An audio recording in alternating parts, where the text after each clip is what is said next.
الرحمن الرحیم صحیح بخاری حدیث نمبر 466 حضرت ابو سعید خدری رضی اللہ تعالی عنہ سے روایت ہے، انہوں نے کہا نبی صلی اللہ علیہ وسلم نے ایک دن خطبہ دیتے ہوئے فرمایا، بے شک اللہ تعالیٰ نے اپنے بندے کو اختیار دیا کہ وہ دنیا میں رہے جو اللہ کے پاس ہے اسے اختیار کرے، تو اس نے وہ پسند کیا جو اللہ کے پاس ہے۔ یہ سن کر حضرت ابوبکر صدیق رضی اللہ تعالیٰ رونے لگے۔ میں نے اپنے دل میں کہا، یہ بوڑھا شخص کس لیے روتا ہے؟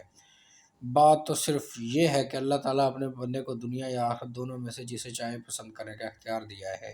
اس نے آخرت کو پسند کیا ہے تو اس میں رونے کی کیا بات ہے؟ مگر بعد میں یہ راز کھلا کہ بندے سے مراد خود رسول اللہ صلی اللہ علیہ وسلم تھے اور حضرت ابوبکر رضی اللہ تعالیٰ عنہ ہم سب سے زیادہ سمجھنے والے تھے۔ پھر رسول اللہ صلی اللہ علیہ وسلم نے فرمایا، ابوبکر تم مت رو، میں لوگوں میں سے کسی کے مال اور صحبت کا اتنا زیر بار نہیں جتنا ابوبکر کا ہوں۔ اگر میں اپنی امت سے کسی خلیل کو بناتا تو ابوبکر کو بناتا، لیکن اسلامی اخوت و محبت ضرور ہے۔ دیکھو مسجد میں ابوبکر کے دروازے کے سوا سب کے دروازے بند کر دیے جائیں۔ 466